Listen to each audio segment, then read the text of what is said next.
오늘 우리 구약 성경 느헤미야 2장을 같이 보겠습니다. 느헤미야 2장 1절에서 10절까지.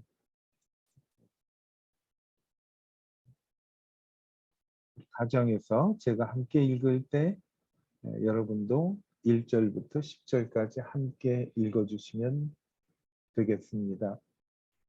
아닥사스다 왕 제20년 니산월에 왕 앞에 포도주가 있기로 내가 그 포도주를 왕에게 드렸는데 이전에는 내가 왕 앞에서 수심이 없었더니 왕이 내게 이르시되 내가 병이 없거늘 어찌하여 얼굴에 수심이 있느냐 이는 필연 내 마음에 근심이 있으로다 하더라. 그때 내가 크게 두려워하여 왕께 대답하되 왕은 만세수를 하옵소서. 내 조상들의 묘실이 있는 성읍이 이제까지 황폐하고 성문이 불탔사오니 내가 어찌 얼굴에 수심이 없사오리까 하니 왕이 내게 이르시되 그러면 내가 무엇을 원하느냐 하시기로 내가 곧 하늘의 하나님께 묵도하고 왕에게 아뢰되 왕이 만일 좋게 여기시고 종이 왕의 목전에서 은혜를 얻어 싸우면 나를 유다 땅 나의 조상들의 묘실이 있는 성읍에 보내어 그 성을 건축하게 하옵소서 하였는데 그때 왕후도 왕 곁에 앉아 있었더라. 왕이 내게 이르시되 내가 몇 날에 다녀올 길이며 어느 때에 돌아오겠느냐 하고 왕이 나를 보내기를 좋게 여기시기로 내가 기한을 정하고 내가 또 왕에게 아뢰되 왕이 만일 좋게 여기시거든 강 서쪽 총독들에게 내리시는 조서를 내게 주사 그들이 나를 용납하여 유다에 들어가기까지 통과하게 하시고 또 왕의 삼림감독 아삽에게 조서를 내리사 그가 성전에 속한 영문의 문과 성곽과 내가 들어갈 집을 위하여 들보로 쓸 제목을 내게 주게 하옵소서.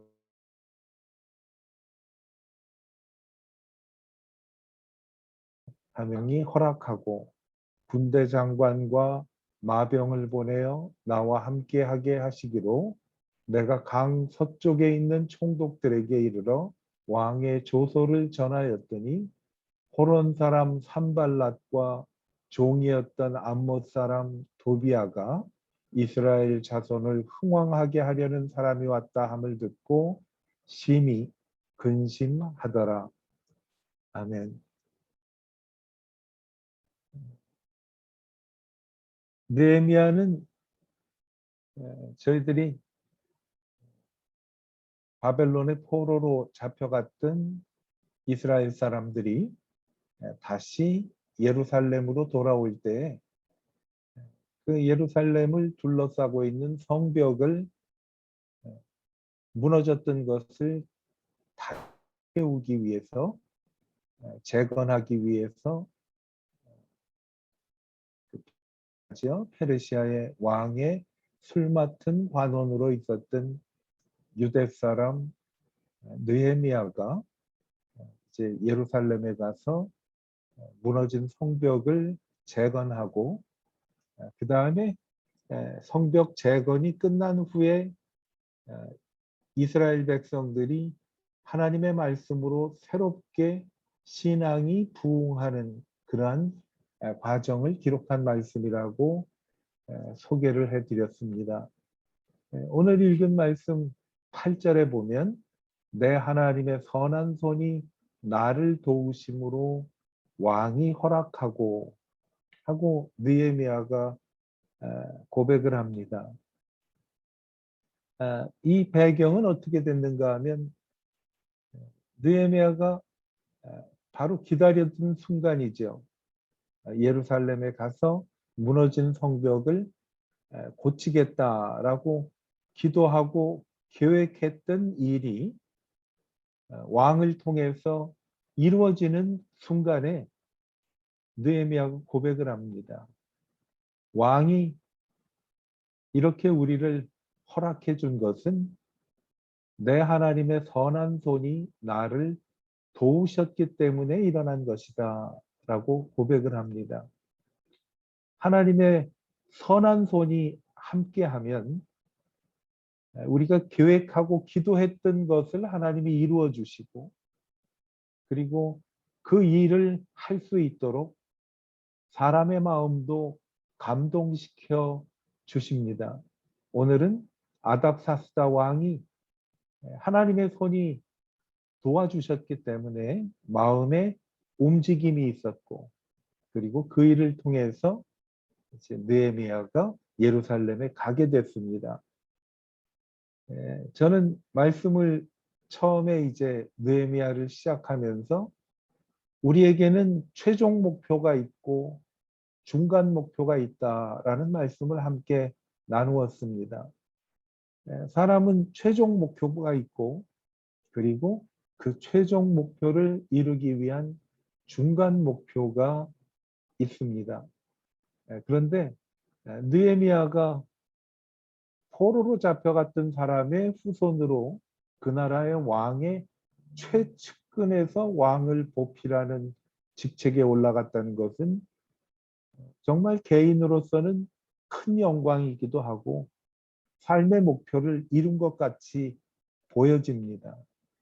그런데 그것은 오늘 예루살렘에 가서 무너진 성벽을 하나님의 백성들을 위해서 다시 일으키려는 최종 목표를 이루기 위한 중간 목표라고 생각할 수가 있습니다. 이 목표를 이루기 위해서 중간 목표가 있었고, 그거를 위해 이제껏 달려왔습니다. 왕의 신임을 얻고, 그리고 왕은 느헤미야의 소원을 들어주고 예루살렘 성벽을 재건하라고 이제 허가를 해줬지요. 오늘은 그냥 있었던 것이 아니라 하나님의 손이 그냥 도우셔서 이루어진 것이 아니라 느헤미야는 계획이 있었고, 그리고 예루살렘에 있었던 사람들을 향한 뜨거운 마음이 있었지요.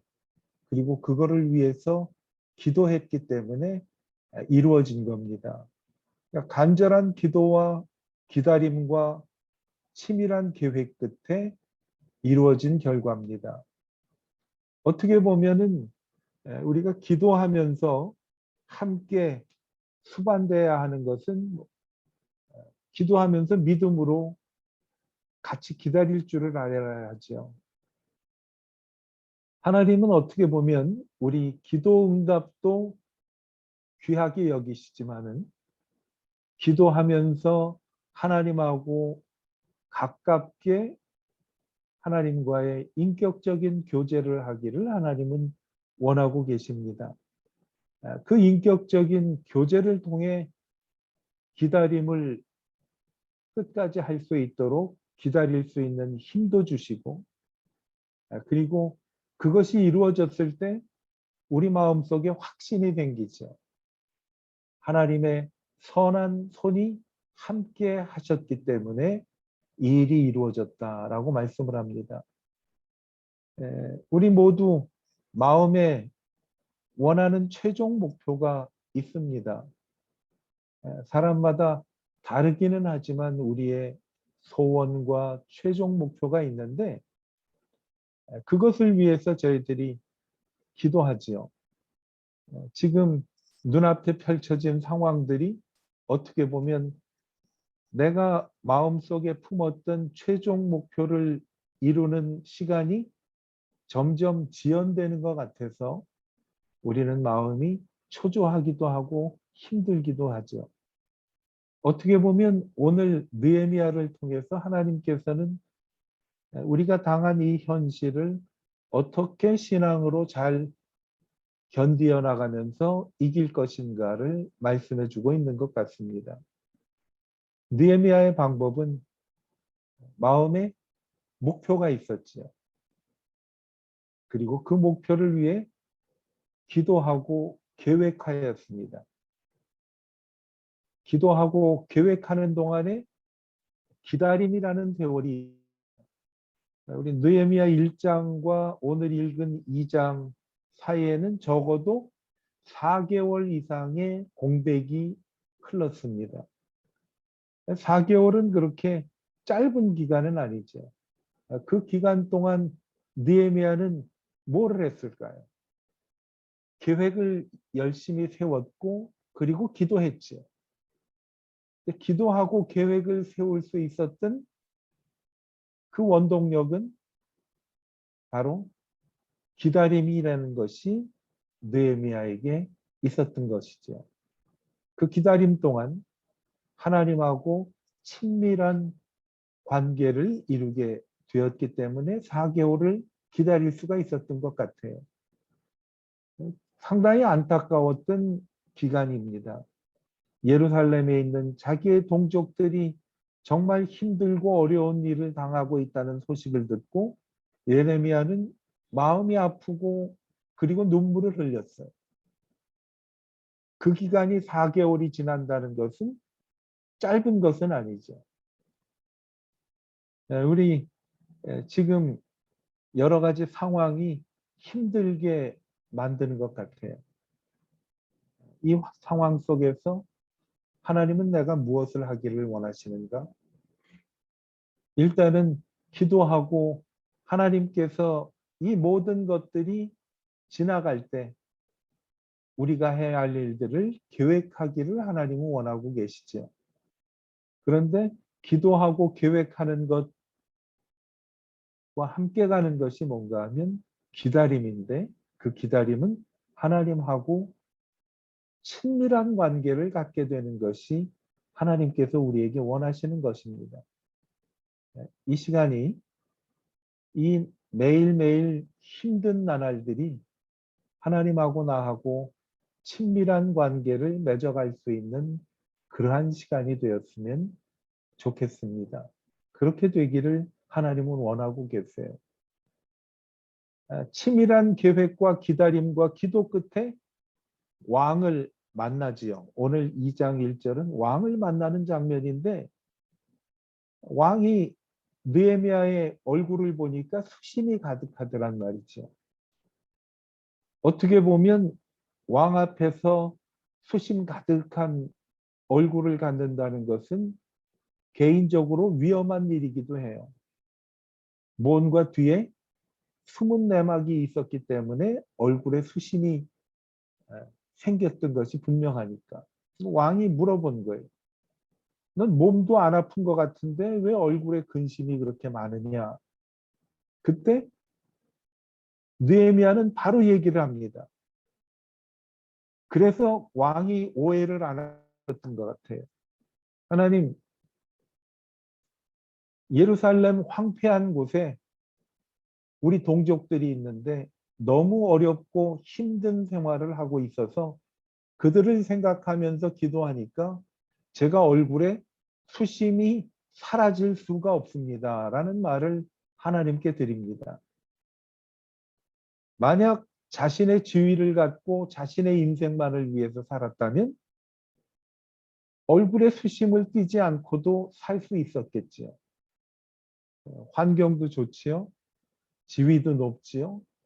또 왕하고 늘 가까운 곳에 있으니까 모든 사람들에게 부러움과 존경을 받았던 그러한 위치였을 거예요. 그런데 가슴 속에는 늘 예루살렘을 품고 있었다는 거지요. 오늘 우리에게도 하나님께서는 느헤미야가 품었던 수심을 우리도 품기를 원하고 계십니다. 우리 스스로 여러 가지 문제도 있고 걱정도 많이 있지만은 하나님께서는 이러한 때에 하나님의 근심을 우리도 함께 하기를 원하고 계십니다.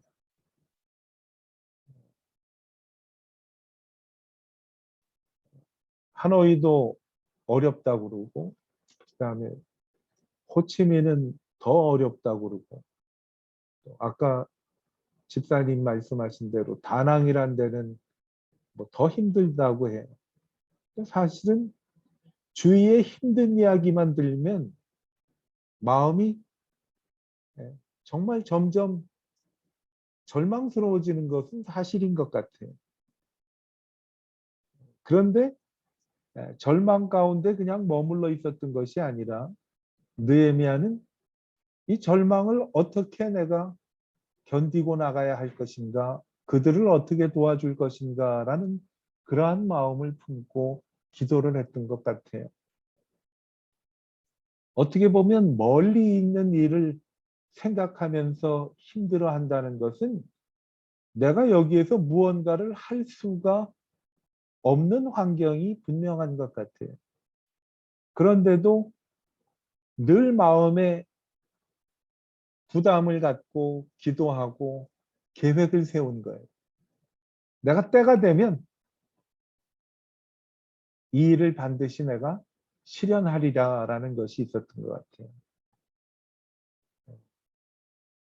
우리 방송을 하는 사람들이나 영화 촬영을 하는 사람이나 모든 그 공개 방송 같은 거를 하는 사람들은 스탠바이라는 거를 하죠. 우리도 교회에서 유튜브 동영상 촬영을 준비할 때 음향이랑 준비하는 목사님이 자, 스탠바이 하세요 하고 우리에게 말씀을 하면 우리 같이 예배를 진행하는 사람들은 신호가 떨어지면 바로 시작할 수 있도록 준비를 합니다. 느헤미야는 늘 스탠바이가 된 사람이었어요. 하나님의 때가 되면 내가 이 일을 실천하리라. 스탠바이는 뭐 다른 게 아니잖아요. 예수님도 세상에 계실 때 십자가를 향해서 늘 스탠바이를 하셨어요. 그래서 제자들이 이스라엘을 회복하는 때가 이때입니까? 할 때 예수님은 지금은 스탠바이 할 때지 때가 아니다라는 거죠. 십자가를 지시는 그 순간에는 예수님께서 이제 때가 됐다. 그리고 제자들 앞에서 예루살렘으로 들어가시죠. 십자가에 달려 죽으시기 위해서. 느헤미야는 스탠바이가 돼 있었어요. 예수님께서도 늘 스탠바이를 하셨어요. 그런데 그 준비 기간에 뭐를 했느냐? 느헤미야는 기도하고 계획하고 그리고 그 외에 가장 중요한 것은 뭔가 하면 하나님과의 친밀한 관계였던 것입니다. 아까 우리가 잠깐 읽었던 말씀대로 모든 일이 이루어졌을 때 느헤미야는 금방 눈치챘어요. 이것은 하나님의 선한 손이 나를 도와주셨기 때문에 왕이 허락한 것이다 라고 말씀을 할 수가 있었던 것은요. 하나님, 내가 이런 계획이 있으니까 도와주십시오 하고 기다리는 동안 하나님하고 친밀한 관계를 가진 거죠. 지금 여러 가지로 어려운 때 내가 뭘 계획하겠어? 계획을 해야 뭐가 되겠어? 그런 생각이 우리는 들 때가 많이 있어요. 그런데 어떻게 보면 하나님께서 우리에게 때를 기다리면서 준비하고 기다리는 동안에 우리의 영성이 깊어지기를 하나님은 원하고 계신 것 같아요. 영성은 다른 것이 아니라 하나님하고 내가 가까워지는 것이죠. 그게 영성이잖아요. 존 맥스웰이라는 목사님은 그런 얘기를 합니다. 실패가 두려워 아무것도 계획하지 못하는 사람은 실패를 계획하는 것입니다. 지금 내가 뭐 계획한다고 이게 되겠어? 하지만 어떻게 보면 지금 우리는 문이 열리고 기회가 닿을 때 하나님을 위해서 전력으로 질주할 수 있는 그런 계획을 세워야 할 시간인 것 같습니다. 실패가 두려워 아무것도 계획하지 못하는 사람은 실패를 계획하는 사람이다. 혹 나는 안 될 것 같아서 실패를 계획하고 있는 사람이 아닌가 한번 스스로 도전해 봤으면 좋겠어요. 때가 돼서 스탠바이 하던 느헤미야에게 어떤 계획이 있느냐 했더니 준비한 계획을 정말 단계적으로 잘 설명을 해 줬어요. 얼마 동안 가 있을 거냐 했더니 기한을 왕에게 얘기를 한 거예요. 그리고 내가 뭘 도와주랴 그랬더니 예루살렘 가는데 몇 군데 페르시아가 다스리고 있는 자치구를 지나갈 텐데 그 자치구에 있는 모든 총독들에게 내가 통과할 수 있는 문서를 좀 주십시오 하고 얘기를 한 거예요. 그리고 성벽을 보수하는 데 필요한 물품들을 좀 지원해 주십시오 하고 말을 한 거예요. 그리고 느헤미야의 요구는 모두 다 받아들여졌죠. 이거는 막연히 그냥 마음속에 목표만 가지고 지낸 것이 아니라 목표를 향한 구체적인 계획을 갖고 있었다는 겁니다. 우리는 우리 사역이 정말 길이 열리고 사역을 할 수 있는 그러한 때가 될 때를 기다리면서 지금 우리는 사역의 목표를 정하고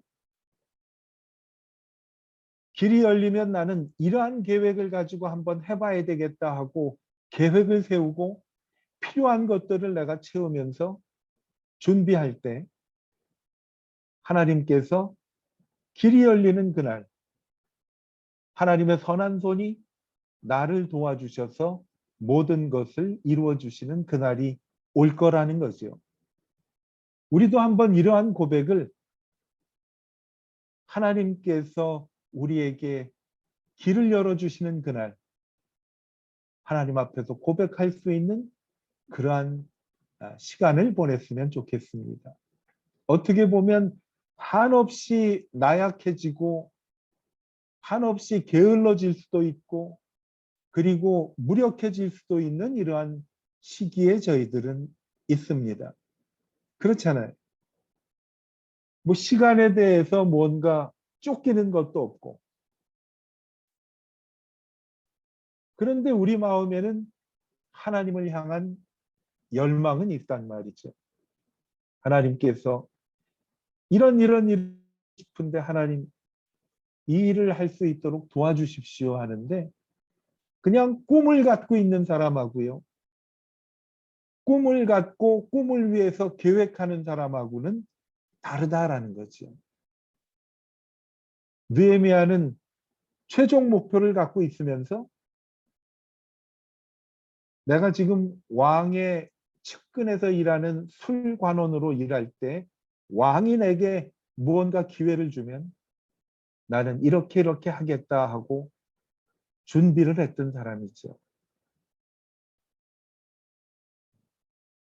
어느 날 기회가 열리면 우리가 마음껏 펼칠 수 있도록 준비하는 기간 그리고 하나님하고 정말 지금보다도 더 친밀한 관계를 가질 수 있는 그런 기회가 하나님으로부터 우리에게 주어졌습니다. 우리는 조용한 데 찾고 그리고 모든 일에서 잠시 떠나서 하나님과 기도하는 시간들을 많이 준비도 했고 그리고 그런 날이 좀 있었으면 좋겠다 하고 했지만은 이제는 방 안에 갇혀놨기 때문에 하나님밖에 바라볼 그러한 형편이 될 수밖에 없었잖아요. 지금 그렇잖아요. 하나님의 선한 손으로 나를 도와주셨다라는 것을 우리가 느헤미야와 같이 예루살렘에 갈 수 있는 그 길이 열렸을 때 느헤미야가 많은 사람들 앞에서 선포했듯이 우리도 그렇게 선포하는 준비를 하는 시간이 됐으면 좋겠습니다. 난 지금 스탠바이 하는 시간이 절대로 무의미한 시간, 무기력한 시간이 아니라 하나님께서 나에게 주신 어떻게 보면 축복의 시간일 수도 있는 것 같아요. 밖으로 못 나가는데도 우리는 이렇게 전파상으로 만날 수가 있잖아요. 그러면 이거를 최대한 활용을 해가지고 우리가 이것이 내 사역의 최종 목표를 위해서 준비하고 기다리는 시간이 된다면은 우리에게 길을 열릴 때 놀라운 하나님의 섭리를 볼 수가 있게 될 거라고 믿습니다. 아무리 치밀한 계획이라도 하나님이 도와주셔야 되잖아요. 그 하나님의 선한 손이 우리하고 함께 하시기를 간절히 원하고 간절히 바라는 방법은 하나님하고 늘 가깝게 지내는 것이 우리에게 가장 필요한 것 같습니다. 오늘 한번 말씀을 정리하면서 스스로 우리에게 한번 물어봤으면 좋겠어요. 나는 어떤 계획이 있는가 물어봤으면 좋겠어요. 이 어려운 시기가 끝나고 모든 것이 개방이 됐을 때 나는 뭔가 계획이 있는가. 그래서 그 계획을 위해서 기도하고 그 다음에 계획이 있는가라는 것을 물어보면서 그렇게 얘기를 또 물어봐도 되겠지요. 내가 세우는 계획은 치밀한가? 느헤미야처럼 기회가 주어졌을 때 정말 리스트를 쭉 만들어 가지고 이거가 필요합니다라고 해서 그 계획이 치밀하면 우리는 이 시기를 정말 가장 가볍게 보낼 수 있는 기회가 될 것입니다. 더 중요한 것은 하나님의 선하신 손이 나를 도와준다는 확신이 있는가 물어보는 거죠. 주변에 어려운 형편에 있는 사람들이 많이 있습니다. 우리가 직접 가지는 못하지만은 중보기도 하기에는 정말 좋은 기회인 것 같아요. 아니면 이런 예배 시간 말고라도 우리 목장에서 사역하시는 목자분들은 목장 각 부서를 중심으로 중보기도로 모이는 것도 대단히 중요한 것 같아요. 우리의 기도를 필요로 하는 분들이 지금 곳곳에 있습니다. 가까운 곳은 베트남에 우리의 기도가 필요한 분이 많지요. 아까 한일의 소식 보내주신 것 제가 읽어봤더니 베트남 에어라인이 거의 파산 지경에 있다고 소식이 전해지더라고요. 베트남 우리가 살면서 위해서 기도하죠. 베트남 에어라인의 파산은 베트남 에어라인으로 끝나는 것이 아니라 어떻게 보면 지금 각 직장에서 집에도 오지 못하고 먹고 자고 하는 우리 가장들, 그들에게도 직결되는 문제이기도 합니다. 우리 중보기도에 힘쓰고 이 기회가 우리 모두가 하나님하고 친밀한 그러한 관계를 맺는 그러한 시간이 분명히 될 것입니다. 내게 계획이 있는가? 내 계획은 치밀한가? 그리고 이 계획은 하나님이 선한 손으로 도우신다는 확신이 있는가? 이것을 가지고 편한 환경 속에서 있으면서도 어려움 가운데 처한 예루살렘의 동족들을 위해 마음을 품고 기도했던 느헤미야와 같은 마음이 우리에게도 있어야 할 때가 되었습니다. 내 모든 삶의 계획 하나님이 도와주실 것입니다. 이 기간 동안 여러분 우리 한번 기도하면서 기다려 보시자고요. 그리고 기도하면서 치밀한 계획을 구체적으로 세워 보시자고요. 그리고 기회가 올 때는 우리의 모든 것을 불살라서 지금까지 기도하고 계획했던 일들을 열심히 이뤄본다면 하나님께서는 지금 이 시간이 우리에게 가장 복된 시간을 하나님께서 주셨다는 것을 그때 우리 모두 고백할 수 있게 될 것이라고 저는 믿습니다. 우리도 다 같이 하나님의 선하신 손, 내 하나님의 선한 손이 나를 도와주셨습니다. 라고 고백하는 그날이 올 때까지 우리 모두 하나님과 깊은 친밀한 관계를 갖고 내 신앙에 정말 가장 부흥의 시간을 맞이하는 이 시간이 되었으면 좋겠어요. 모여서 예배를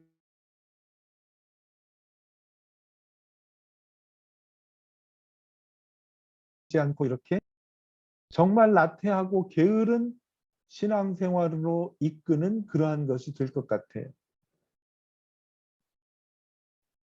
저는 이 코로나 팬데믹 이 시기가 내 인생 가운데 내 신앙의 가장 전성기를 맞이하는 그런 시간이 되도록 우리 모두 힘쓰게 된다면 우리 다시 모두 만나 예배하는 그날 하나님의 선한 손이 나를 도와주셨습니다. 라고 고백하며 우리 모두를 통해 하노이 베델교회 그리고 베델교회를 통해서 이루어지는 모든 사역에 하나님께서 그동안 멈춰졌던 무너졌던 예루살렘 성같이 멈춰졌던 것들을 하나님은 다시 일으켜 세워주실 뿐만 아니라 예루살렘 성벽이 재건되고 신앙의 부흥이 일어났던 이스라엘 백성들에게 있었던 신앙의 부흥도 우리 하노이 베들교회에 분명히 하나님께서 가다져 주실 것이라고 믿습니다.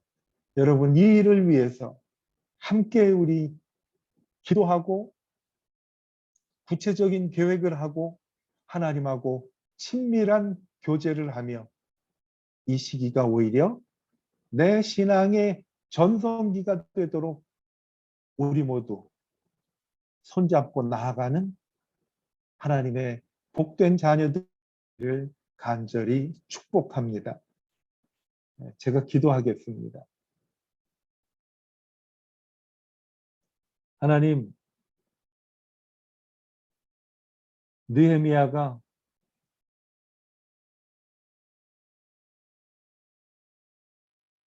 치밀한 계획을 갖고 마음을 품고 기도했듯이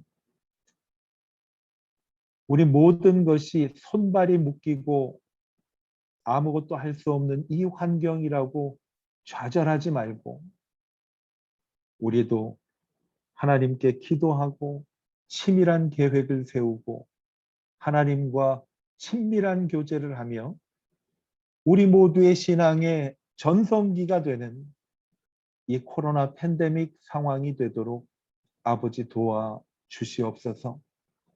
그리하여 우리 모두 하나님 앞에 나아가 그동안에 있던 일들을 서로 나누며 하나님의 일을 힘쓰면서 우리 한 목소리로 내 하나님의 선한 손이 나를 도우셨습니다. 라고 고백하는 우리 모두가 되게 하여 주시기를 예수님의 이름으로 축복하며 기도하였습니다. 아멘.